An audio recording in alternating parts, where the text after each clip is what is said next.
সর্বপ্রথম প্রশংসা রব্বুল আলামিনের জন্য, যিনি এক অদ্বিতীয় ওয়াহদাহু লা শারীক। অতঃপর কোটি কোটি দরুদ সালাম বর্ষিত হোক সেই নবী ও রাসূলের উপরে, যে নবী ও রাসূল সাল্লাল্লাহু তাআলা আলাইহি সাল্লামের পবিত্র চেহারা দেখার পর বারেলির তাজদার, the greatest personality in 20th century named Ahmad Raza Khan, who wrote 1400 books, said that Ya Rasulallah ya Habiballah, ruh din hai ya mahre sabah, ye bhi nahi wo bhi nahi, shab zulf hai ya mushk khota ye bhi nahi wo bhi nahi। সেই নবী রাসূলের উপরে কোটি কোটি দরুদ ও সালামের ডালি বর্ষিত হোক, যে নবী মুস্তাফা আজ দেওয়ান শাহ বাবা এলাকাতে কারা কারা জালসা শুনতে এসেছেন, আর কারা কারা ঘুরতে এসেছেন, কারা মেলা দেখতে এসেছেন, আর কারা মোহাব্বত নিয়ে এসেছেন, আমার মুস্তাফা সমস্ত কিছু তিনি জানতে তিনি পারছেন। আর এই জানার ক্ষমতা দেখার পর, উপলব্ধি করার পর চতুর্দশ শতকের মুজাদ্দিদ আলা হযরত আজিমুল মারতাবা মুজাদ্দিদ দিন মিলাদ তিনি ইরশাদ করেন, ওয়াল্লাহু সুনলেंगे फरियाद को पहुंचेंगे इतना भी हो कोई जो आह कर देने से। সেই নবী রাসূলের উপরে কোটি কোটি দরুদ ও সালামের ডালি বর্ষিত হোক, যে নবী মুস্তাফা জিন্দা, আজ জিন্দা, কাল জিন্দা, কিয়ামতের সকাল পর্যন্ত জিন্দা, আর আমরা জিন্দা নবীর উম্মত। তারা সেই ধরনের লোক যারা মুর্দা নবী, যাদের কাছে নবী মুর্দা, তারা মুসলমান নয়। আমাদের নবী একজন জিন্দা নবী, নবী আমাদের জিন্দা। চতুর্দশ শতকের আলা হযরত তিনি বলেন, তু জিন্দা হে ওয়াল্লাহ, তু জিন্দা হে ওয়াল্লাহ, মেরি চশমে আলম সে ছুপ জানে ওয়ালে। সেই নবী রাসূলের উপরে কোটি কোটি দরুদ ও সালামের ডালি বর্ষিত হোক, যে নবী মুস্তাফা দেওয়ান শাহ বাবার উরুসের মধ্যে যারা এসেছেন, তিনি সকলকে প্রদান করা, দান করার ক্ষমতা তিনি রাখতে পারেন, সকলকে তিনি দিতে পারেন। তাই তো বলি, মায়েরা, বোনেরা, দাদারা, বাবারা, এদিক ওদিক কেন ঘোরাফেরা করেন, এদিক ওদিক কেন যান, ফিরকে গলি গলি তবা ठोकर सबकी खाए क्यों, दिल को जो अक्ल दे खुदा तेरी गली से जाएगा, तेरी गली से जाएगा। অতএব এদিক ওদিক ঘুরবেন না। অনেকে আপনার কালকে বলবেন দেওয়ান শাহ বাবার মাজারে গিয়েছিলি, এটা শিরক, এটা বেদাত, এটা অমুক, এটা তমুক। এর পূর্বে গোলাম জিলানী আজহারি ভাইয়ের তাকরির আপনারা শুনলেন, তিনি রদ করলেন, রদ তাদের করলেন, রদ মানে তাদের খণ্ডন করলেন। আপনি বলেন মাওলানা সাহেব, যখন বাকি বিল্লাহ তিনি স্টেজে ওঠার পর যখন ওয়াহাবিদের বিরুদ্ধে বলেন, তখন আপনারা কিচ্ছু বলবেন না, কারণ উনি ওনার ফরজকে তিনি আদায় তিনি করে দিচ্ছেন। যখন কোন শায়ের ওঠার পর বাতিলদের বিরুদ্ধে বলে, জানবেন যে সে শায়ের মানুষের ঈমানকে হেফাজত করার কথা তারা বলে দিচ্ছে। তাই তো আজকে ইসলামকে জানার প্রয়োজন হয়ে গেছে, ইসলামকে জানার। আবার আপনাকে এটা বলে দিই, আজ আহলে সুন্নাতুল জামাতের নাম করে অনেক মৌলবী ছদ্মবেশে যারা বেরেলি শরীফ থেকে বিতাড়িত, তারা পশ্চিমবঙ্গে বাংলাতে এসে তারা একদম গদি পিছিয়ে তারা বসে যায়। আর বাঙালি সাদা সিরালো, তারা বেশি বুঝে না, ওই মৌলবি বড় মৌলবি, কিন্তু সে জানে না তার আকীদা কেমন রয়েছে। আগামী কাল হতেও পারে সন্ধ্যেবেলায় চাঁদ যদি দেখা যায় তাহলে আপনার পরশু ঈদ, আর চাঁদ যদি দেখা না যায় তাহলে তারপর দিনে আপনার ঈদ হবে, এটাই মাসলা। কিন্তু জানেন পশ্চিমবঙ্গে এমন কিছু মাসলা চালু হয়ে গেছে, তারা বলছে ফোনের মাধ্যমে খবর পেয়ে গেলাম তাহলেই কিন্তু ঈদ হয়ে যাবে। কখনো নাই, এটা আলা হযরতের মাসলা, বিরুদ্ধে মাসলা রয়েছে। গোলাম জিলানী ভাইয়ের মুখে শুনলেন, আজকে আপনাদের ডকুমেন্ট পেশ করব। আলা হযরতের তারা হযরত, আলা হযরতের শাগরিদের শাগরিদ হুজুর মুজাহিদ মিল্লাতের মাসলাকে তাই যে চাঁদ থেকে রোজা ধরো এবং চাঁদ থেকে রোজাকে তোমরা ছাড়ার চেষ্টা করো, চাঁদ থেকে রোজাকে ছাড়ো। অতএব ফোনের খবরে এদিক ওদিক করবেন না। ফোনের খবর মিথ্যা হতে পারে, ফোনের খবর দ্বারা চাঁদের শাহাদাত হতে পারে না, যে কারণে ওলামায়ে কেরামের সান্নিধ্য আপনি হয়ে যান। আমি জানি আপনার মেদিনীপুর, পশ্চিম মেদিনীপুর থেকে, এই খড়গপুর এলাকা থেকে, পাঁশকুড়া থেকে একজন মাওলানা সাহেব আমার বাড়িতে কয়েকবার গিয়ে চাঁদের শাহাদাত তিনি নিয়ে এসেছিলেন, চাঁদের শাহাদাত। আমি বললাম আর লোক কি নাই?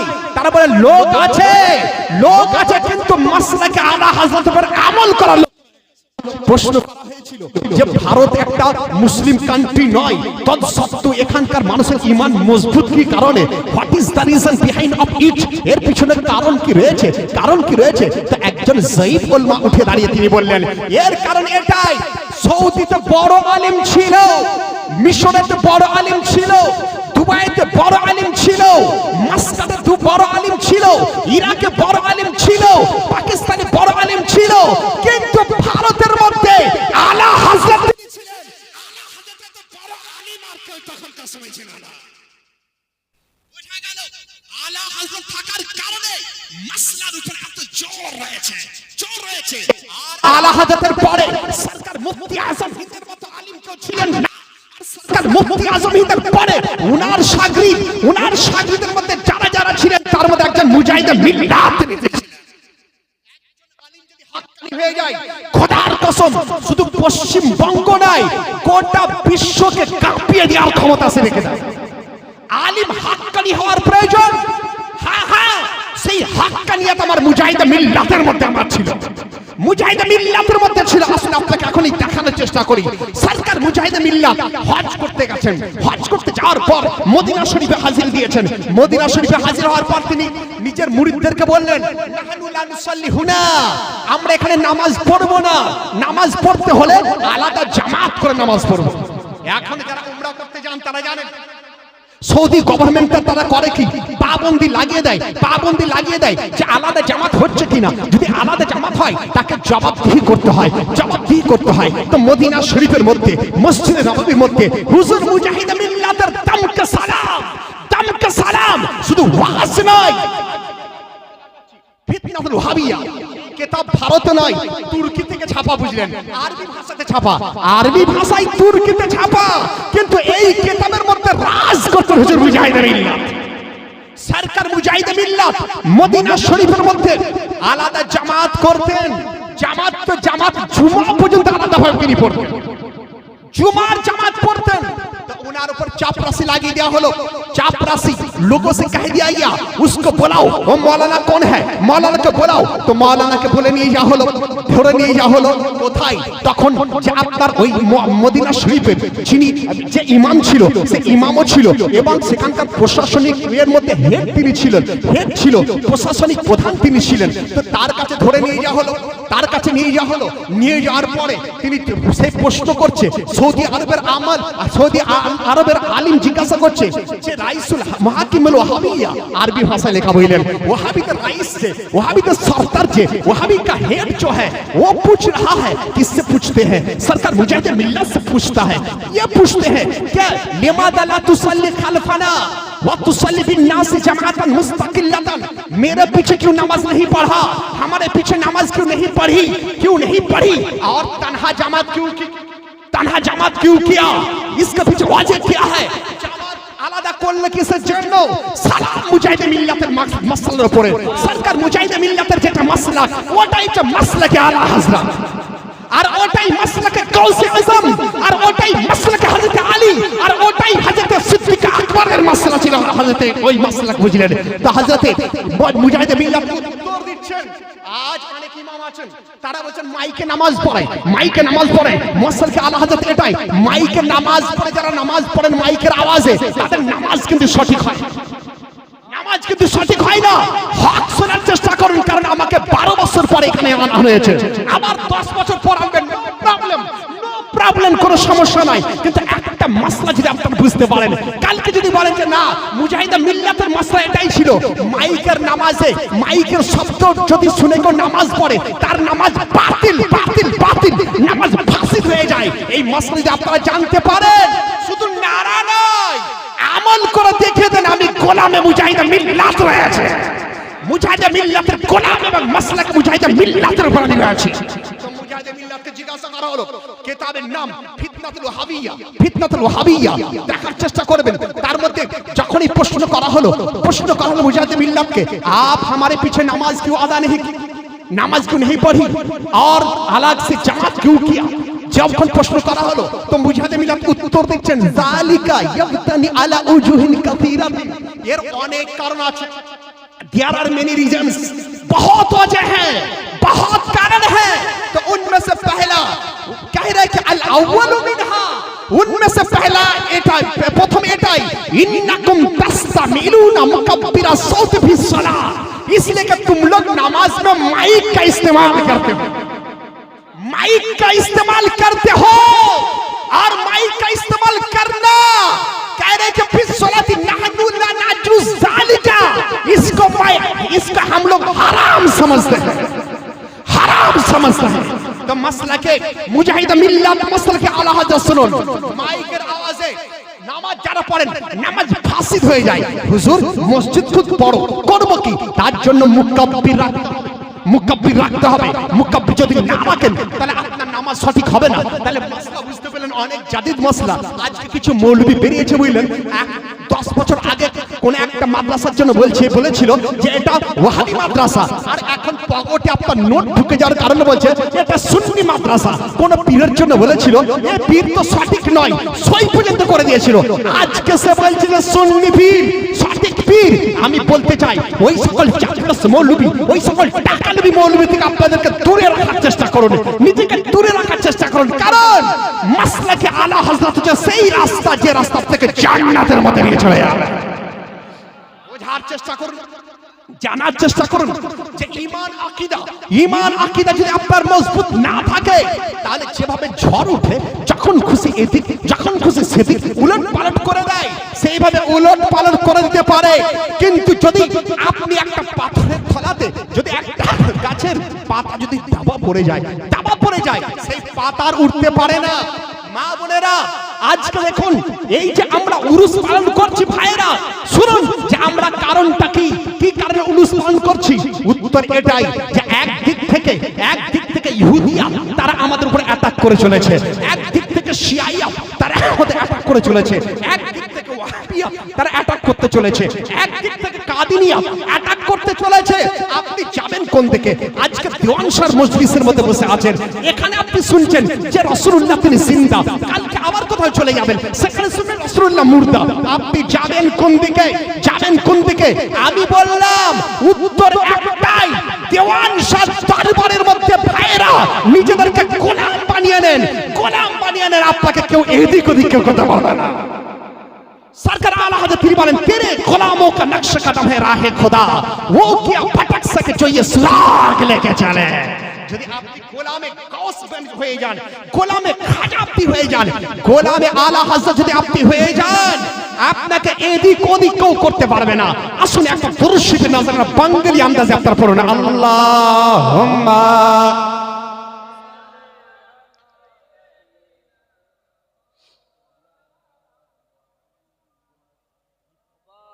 وعلى آله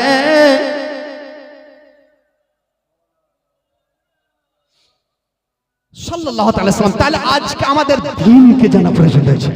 মা বোনেরা, জলসা শুনলেন কিন্তু কিছু বুঝলেন না, আর বোঝা আপনার ডিউটি, এটা আপনার কর্তব্য। আপনি যদি জলসাতে আসার পর কিছু জানতে না পারেন, একটাও যদি বাক্য আপনি শুনতে না পারলেন, তাহলে আপনার জলসা কমপ্লিট হলো না। আপনি বলেন হুজুর তাহলে জলসা কমপ্লিট হবে কি করে? আমি বললাম একটা বাক্য যদি আপনি শুনে নিতে পারেন আর দিনের মধ্যে যদি সেটা জাগিয়ে রাখতে পারেন, তাহলে জলসা কমপ্লিট। দেখুন এখানে যদি আমি বলি নামাজের কথা, রোজার কথা, হজের কথা, যাকাতের কথা, ইমাম সাহেব তো প্রত্যেক জুমাতে নামাজ, রোজা, হজের, যাকাতের কথা তারা বলেন। আপনি যদি বলেন হুজুর নামাজের ওয়াজ, আমি বললাম এই ওয়াজটা আপনার লোকাল উলামায়ে কেরামরা বলে থাকেন। আজকে আপনাদের নামাজের কথা তো কিছু বলা হয়েছে, রোজার কথা তো বলা হয়েছে, শোনার চেষ্টা করুন। নামাজ আমাদের ভেঙে যায় যদি নামাজের মধ্যে দাঁড়িয়ে কেউ হাসি খিখি করে হেসে দেয়, তার নামাজ ভঙ্গ হয়ে যায়। নামাজের মধ্যে দাঁড়িয়ে যদি তাকিয়ে দেয়, নামাজ তার ভঙ্গ হয়ে যায়। নামাজে দাঁড়িয়ে যদি তার আপনার উযু নষ্ট হয়ে যায়, নামাজ ভঙ্গ হয়ে যায়। তাহলে নামাজ ভঙ্গের কারণ আপনারা শুনেছেন, নামাজ ভঙ্গের রিজনগুলো শুনেছেন। রোজা আপনার নষ্ট হয়ে যায়, রোজার মাস আপনি জানছেন। কেউ যদি জেনে শুনে খাবার কিছু খেয়ে নেয়, রোজা তার নষ্ট হয়ে যায়। জেনে শুনে যদি আপনার পানি পান করে নেয়, রোজা তার নষ্ট হয়ে যায়। আর যে সকল কারণ রোজা ভঙ্গের জন্য যদি প্রকাশ পেয়ে যায়, রোজা ভঙ্গ হয়ে যায়। উযু ভঙ্গের কারণ যদি আপনার পেচ্ছাপ পায়খানা ইত্যাদি হয়ে যায়, উযু ভঙ্গ হয়ে যায়। কিন্তু আজকে আপনার জানতে হবে যেটা মূল জিনিস সেটা কি করে ভঙ্গ হয়, সেটা কি ভঙ্গ হয়, মূল জিনিস কাকে বলা হয়? সরকার আলা হযরতের দরবারে আরজ করা হলো, ইয়া রাসূলুল্লাহ, ইয়া আলা হযরত, আপনার হাবিব সাল্লাল্লাহু আলাইহি ওয়াসাল্লাম সম্পর্কে আপনার মত কি, মূল জিনিস কি? তো আলা হযরত তিনি ইরশাদ করছেন, শোনো, ইশক নবী ही असल ईमान है, इश्क नबी ही ईमान है, ईमान की जान है, जान का चैन है, चैन का सामान है। ईमान হচ্ছে মূল জিনিস। তো আজকের দিনে নামাজ পড়ার জন্য আপনার একটা বিতাফসিল একটা চ্যাপ্টার প্রয়োজন রয়েছে, রোজা রাখার জন্য একটা চ্যাপ্টার প্রয়োজন রয়েছে, হজ করার জন্য একটা চ্যাপ্টার প্রয়োজন রয়েছে। কিন্তু ঈমানের জন্য শিক্ষা দেওয়ার জন্য এখন খুব কম জায়গা রয়েছে বলেন। তাহলে ঈমান ভাঙে কি করে? ঈমান ভাঙে কি করে? নামাজ ভাঙার কথা তো আপনারা শুনেছেন, উযু ভাঙার কথা তো আপনারা শুনেছেন, হজ ভাঙার কথা তো আপনারা শুনেছেন, কিন্তু ঈমান ভাঙে কি করে? মায়েরা, ভাইয়েরা, বোনেরা, চাচারা, ঈমান ভাঙে যদি কোনো ওয়াহাবীর সঙ্গে সম্পর্ক হয়, তার ঈমান ঈমান ভাঙে কখন? যখন আপনার ঘেলুর মধ্যে, মাথার মধ্যে ওয়াহাবিয়াত সম্বন্ধে কোনো ধারণা চলে আসে, ওয়াহাবিদের বাতিল ধারণা যদি ঢুকে যায়, তাহলে আপনার ঈমান ভঙ্গ হয়ে যায়। বোঝা গেল, যদি কোনো মা দেওবন্দের ঘরের সঙ্গে সম্পর্ক করে নেয়, তার ঈমান নষ্ট হয়ে যায়। এই দেওয়ান শাহ বাবার কাছে আসা লোকেরা যদি কোনো ওয়াহাবির সঙ্গে মোহাব্বত করে নেয়, তার ঈমান তার ভঙ্গ হয়ে যায়, ঈমান তার ভঙ্গ হয়ে যায়। যদি কোনো ভাই চায়ের দোকানে বসে ওয়াহাবির সঙ্গে সম্পর্ক করে নাই, তার ঈমান চলে যায়। আপনি বলেন ওয়াহাবিরা কারা? ওয়াহাবিরা কারা? আমি বললাম জানেন, ওয়াহাবিরা হচ্ছে এমন একটা সম্প্রদায়, ট্রাম্প ইরানকে অ্যাটাক করে, ইরানকে অ্যাটাক করে, আর ওয়াহাবিরা আমার রাসূলুল্লাহর শানে অ্যাটাক করেছে, রাসূলের শানে অ্যাটাক করেছে। ওয়াহাবিরা বলে রাসূল মনে মাটিতে মিশে গেছে, বলে নাউযুবিল্লাহ, রাসূল মনে মাটিতে মিশে গেছে বলা, এটা ওয়াহাবিদের তরিকা। এই তরিকা যদি আপনার মধ্যে চলে আসে, আপনার ঈমান বরবাদ হয়ে যায়। ওয়াহাবি তরিকা এটা দেখুন, আমার লিফলেট ছাপা গোটা পশ্চিমবঙ্গে। আমি আপনাদের মতো সাধারণ ব্যক্তিদেরকে ঈমান বোঝানোর জন্য, ঈমান কি বোঝানোর জন্য এই একটা লিফলেট আমি চালাচ্ছি, বুঝলেন? আমি ইমাম সাহেবকে অনুরোধ করব যে কমসে কম 100-200 আপনি ছাপিয়ে লোককে দিয়ে দেন, তার ঈমান বেঁচে যাবে। দেখুন ওয়াহাবিদের বাতিল আকীদা কি, দেওবন্দীদের আকীদা, এটা হচ্ছে গায়র মুকাল্লিদের আকীদা, যে আল্লাহ তাআলার পক্ষে মিথ্যা বলা সম্ভব, বলে নাউযুবিল্লাহ। বলছে আল্লাহ মিথ্যা বলতে পারে। আচ্ছা আপনি বলুন, আমি নুরুল আরিফিন যদি মিথ্যা বলি, আমার কথা আপনারা শুনবেন? আমার কথা শুনবেন না। কিন্তু দেখুন, আমি একজন আল্লাহর বান্দা, আমি যদি মিথ্যা বলি, আমাকে অ্যাকসেপ্ট আপনি করবেন না। বাতিল লোকেরা ওয়াহাবিরা আল্লাহর শানে তারা বলেছে আল্লাহকে নিয়ে ঝুট বলনা মুমকিন হবে না, নাউযুবিল্লাহ। তাহলে যদি বলে আল্লাহর জন্য মিথ্যা বলা চলবে, তাহলে তার ঘরে বেটির বিয়ে দেওয়া চলবে, তার ঘর থেকে বেটি নিয়ে আসা চলবে। জানি দুশমন, রাসূল পাকের মহব্বত যদি আপনার দিলের মধ্যে থাকে, দিলের মধ্যে থাকে, আলহামদুলিল্লাহ, আপনি কবরে যাবেন, যেতে যেতে ফেরেশতা আপনাকে স্যালুট করে আপনাকে কবরের মধ্যে নিয়ে যেতে শুরু করবে। ফেরেশতারা তো আলা হযরত কত সুন্দর তিনি বলছেন, मोमिनुन का क्या हुआ अल्लाह उसका हो गया, मोमिनुन का क्या हुआ अल्लाह उसका हो गया, मोमिनुन का क्या हुआ अल्लाह उसका हो गया, काफिरुन से क्या फिरा अल्लाह ही से फिर गया। তার মানে বুঝা গেল এটাই যে মুমিন যদি আপনি হন, যদি কেউ আপনাকে কবরে না নিয়ে যায়, আল্লাহর অগণিত ফেরেশতা আপনাকে ওয়েলকাম জানাতে জানাতে কবরে আপনাকে নিয়ে যাবে। তাহলে ঈমানদার হওয়া শর্ত রয়েছে। ঈমানদার যদি আপনি না হন, তাহলে আপনার কোনো কিছু কাজ দেবে না। নামাজ আপনার নট অ্যাকসেপ্টেবল, রোজা নট অ্যাকসেপ্টেবল, কিছু অ্যাকসেপ্ট হবে না। আর রাসূল পাকের মহব্বত যদি আপনার দিলের মধ্যে থাকে, তাহলে আলা হযরত তিনি বলেন, ও जो ना थे कुछ ना था, ओ जो ना हो कुछ ना हो, जान है वो जहान की जान है ते जहान है। ভাইরা মায়েরা বোনেরা, বোঝার চেষ্টা করুন। ওই ওয়াহাবিরা যাকে আপনি জামাই করতে চাইছেন, যাকে আপনি মেয়ের মানে স্বামী করতে চাইছেন, যার সঙ্গে বেটির বা বেটার বিয়ে দিতে চাইছেন, তাদের আর একটা আকীদা শুনে নেন। তারা বলছে যে আল্লাহ ব্যতীত কারো সম্মান করা শিরক, আল্লাহ ছাড়া কারো সম্মান করা চলবে না। আমি যখন এলাম অনেকে দাঁড়িয়ে গেল, এটা তো সম্মান। আপনি বলে মাওলানা সাহেব প্লিজ কোটেড ফ্রম হলি কোরআন, কোরআন থেকে বলে দাও, কোরআন থেকে বলে দাও আল্লাহ ছাড়া কারো সম্মান করা চলবে কিনা। কারণ ওয়াহাবিরা বলে, দেওবন্দীরা বলে, গায়র মুকাল্লিদরা বলে, শিয়ারা বলে, রাফিজরা বলে আল্লাহ ছাড়া কারো সম্মান করা চলবে না। কোরআনকে জিজ্ঞাসা করলাম, ও হলি কোরআন প্লিজ টেল আস আল্লাহ ছাড়া কারো সম্মান কিনা। তো কোরআন উত্তর দেয়, ওয়া তুআযিরুহু ওয়া তুআক্কিরু। মা বলেন রাসূল আল্লাহ রাব্বু মুহাম্মাদিন সাল্লাল্লাহু আলাইহি ওয়াসাল্লাম ওয়া আলা যাতি ওয়া লিয়াবদা তুহুরা কাররামা। মা বোনেরা, উরুসে এসব মেলাতে ঘুরে বেড়ানো হারাম, মেলাতে ঘুরে বেড়ানো চলে।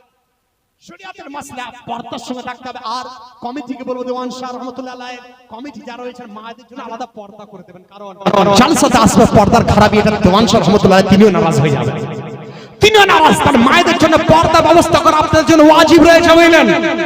মায়েদের জন্য আলাদা প্যান্ডেল করে দেবেন, আলাদা প্যান্ডেল, আলাদা পর্দা।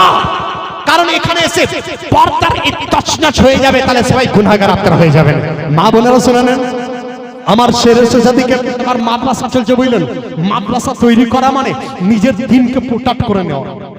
মাদ্রাসা তৈরি করা মানে দিনকে প্রোটেক্ট করা। খোদার কসম, যেমন দেশকে মিলিটারি প্রোটেক্ট করে তেমন দিনকে প্রোটেক্ট করে ওলামায়ে কেরাম। আর ওলামায়ে কেরাম তৈরি হয় মাদ্রাসা থেকে। You will not protect your মাদ্রাসা। যদি তোমার মাদ্রাসাকে প্রোটেক্ট না করো তাহলে ওলামায়ে কেরাম হাফিজ হুফাজ এখান থেকে তৈরি হতে পারবে না। তো মাদ্রাসার জন্য 2000 টাকা কি আছেন এখানে তাতে আপনারা বলুন। আমি শেষের দিকে একদম চলে যাচ্ছি, বুঝলেন? কারণ আমার আদায় করার অভ্যাস নাই, তাও 20-25 টাকা লাজ রাখলেন আপনারা। এই জন্য আমি খুবই ভালো যে কমিটির লোক যারা বলতে না পারে তিনি কোনো আদায় করেননি, আলহামদুলিল্লাহ। তো গফরজুল মত ছেয়ে গেছে আজ সারা বাংলাতে। বুঝলেন? আজ রক্তের তাকরির হচ্ছে না, ওয়াহাবিদের বিরুদ্ধে বলা হচ্ছে না, কোনো মিলিটারি তৈরি হচ্ছে না। সবাই মিলে একসঙ্গে বসে ওয়াহাবি বসে আছে। জানেন পশ্চিমবঙ্গের মধ্যে সবচেয়ে বেশি সুন্নি মুর্শিদাবাদ এবং মালদা জেলাতে। তো মুর্শিদাবাদের একটা সুন্নি মাদ্রাসায় ওই ওয়াহাবি লামুজাবি নিচড়ি খিচড়ি তাদের সঙ্গে ফিস্টি করা হচ্ছে, নাউজুবিল্লাহ মাযাল্লাহ। কত দুঃখের কথা বলুন, যেটা সুন্নি কেলা সেখানে ওয়াহাবিদের সঙ্গে। আর কিসের জন্য? এই ইমাম ভাতার মিটিং এর জন্য। বললেন আপনি ইমাম ভাতা পেয়ে যাবেন, কারণ আপনার অধিকার, it is your right, it is your right, তোমার রাইট। তার জন্য তাদের সঙ্গে চা কানে বসতে হবে। যারা বসছে শুনে রেখে দাও, দিনের গাদ্দার তোমরা। ওয়াহাবিদের সঙ্গে হাত মিলানো মানে রাসূলের কায়নাত তিনি বলছেন, মান আকরা আহলাল বিদআ ফাকাদ আনা আলা হাতামিল ইসলাম। যে ওয়াহাবিদের সম্মান করলো, ওয়াহাবিদের সঙ্গে ভাত খেলো, তাদের তাজিম করলো, তারা দ্বীনকে ধ্বংস করে দিল। তাহলে বোঝা গেল ভাতার নাম করে তাদের সঙ্গে মিটিং করা মানে দ্বীনকে ধ্বংস